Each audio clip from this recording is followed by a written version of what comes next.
Hello, ladies and gentlemen, and welcome back to the channel. And today we're going to talk about how Ole Gunnar Solskjaer has not been sacked yet. They're supposed to be having emergency talks. I've been waiting all night to make a video. Ole Gunnar Solskjaer sacked from the Man United job. They've lost 4-1 to Watford off a string of terrible results already, and he's still in a job at Manchester United. It's a disgrace. I've been waiting and waiting to make this video on who they're going to sack, who they're going to bring in, and all that, because it's inevitable. And the longer you wait, the more good managers that are disappearing. Look at Antonio Conte. Was almost put himself on a plate. I want to go to Manchester United. They never sacked Ole after losing 5-0 to Liverpool, and he couldn't wait any longer, so he went to Tottenham. These things are it's just not on anymore. If you're a Manchester United fan, you are absolutely hating us. You've got a manager that's stuck there that they're too afraid to sack and too afraid to get rid of. And why?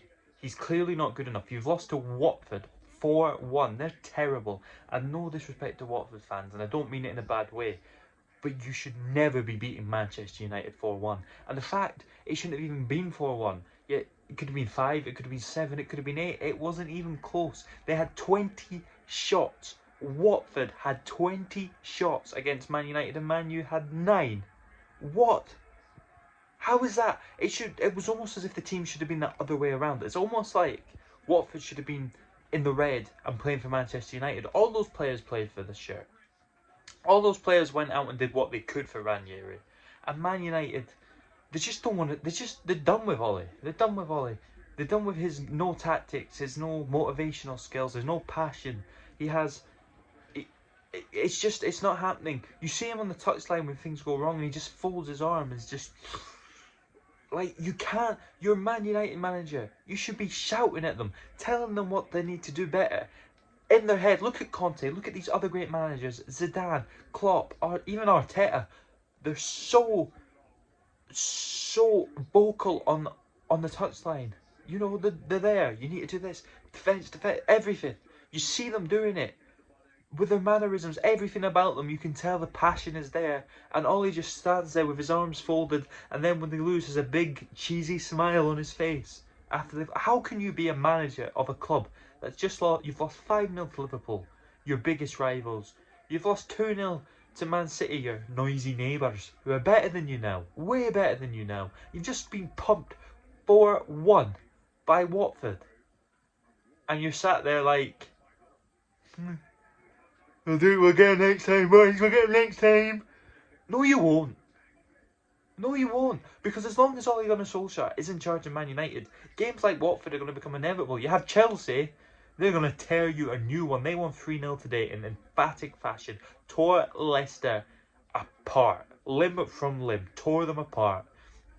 Reece James and Ben Chilwell are fantastic in that team, and they are going to dismantle Man United under Solskjaer. And I promise you that will be almost a cricket score, almost a rugby score. It will be embarrassment. And then they play Arsenal. You're not going to beat Arsenal. Arsenal tonight, yes, they lost 4-0, but that is the best I have seen Arsenal play in a long time. And I hate Arsenal. And I hate their fans.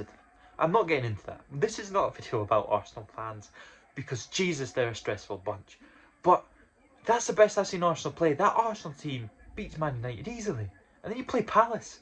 And Palace, you watch Palace play it, and Crystal Palace have become all of a sudden, they can beat it. They beat Man City.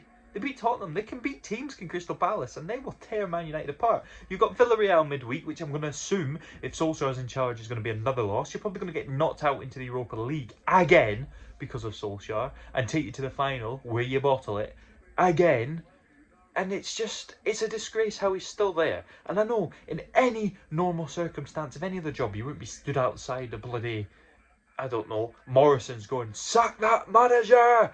Get him gone! It's time to go! No, you'd be sat there going, I don't really care, he's a manager of Morrison's, I get my potatoes, I'm alright, love. But no, it's not that, is it? It's not that. There's just nothing there. There's nothing there. Like, he'd have been sacked 17 times this season by Chelsea, the way he's performing. Jesus Christ above. Like, I mean this in the most sincere way. But, like, I could manage them better. You watching this could manage them better. There's no plan. There's no. You try to copy Conte's tactics, and then they worked against Tottenham, but we had Nuno. That's all I'm gonna say. Nuno. And then they lost to Man City, so now all of a sudden, we tried 2 games and it didn't really work. So we'll go back to the one that got us pumped against Liverpool, and you get pumped again. And there's not even like little. Oh, it's so stressful. It must be so stressful supporting Man U. I find it hilarious. Don't get me wrong. It's funny to see the team that when you're growing up win everything, kind of absolutely bottling it. But it even kind of riles you up a little bit. Just, if your team was to win the Premier League, you want your team to win the Premier League when you've got Man U firing on all cylinders. You want to beat everybody. You don't want to beat this Man United team that can't pass string 2 passes together against Watford. Come on now. And the only goal they scored was from Van de Beek, who Ollie just cannot stand for whatever reason. And Ollie hates him, never plays him, and he's the only person that tries. Scored today, came on, probably the best player on the pitch, man of the match, other than De Gea. De Gea conceded 5, and he was phenomenal. The fact it wasn't like 8, it was superb. And he conceded 5. Like, Jesus Christ. Harry Maguire got sent off. What is going on at that football club? They just don't care anymore. They really don't. And like Gary Neville in the media, I'm never gonna say sack the manager, because he's your best fucking pal, mate. He's your best friend. You're never gonna ask for him to be sacked because he's your best friend. And we're not asking for you to say sack him. We're just saying don't be a hypocrite. When Mourinho was the manager, when all these other Van Gaal, David Moyes were the manager, you said Man U were not good enough. Just admit you're not. Don't try and defend him and blame it on the players. He's tactically out of his depth. He's moved Man United forward in the right direction, and to the end of by the start of this season. And when this season started, right through to now, it's been a downhill slope, and whoever the manager is going to pick up, if they keep him this way, it's going to be a case of that manager has to rebuild it again, and he's got to spend 2 years. Man United are coming up to not winning the league in 10 years. 10. Man United.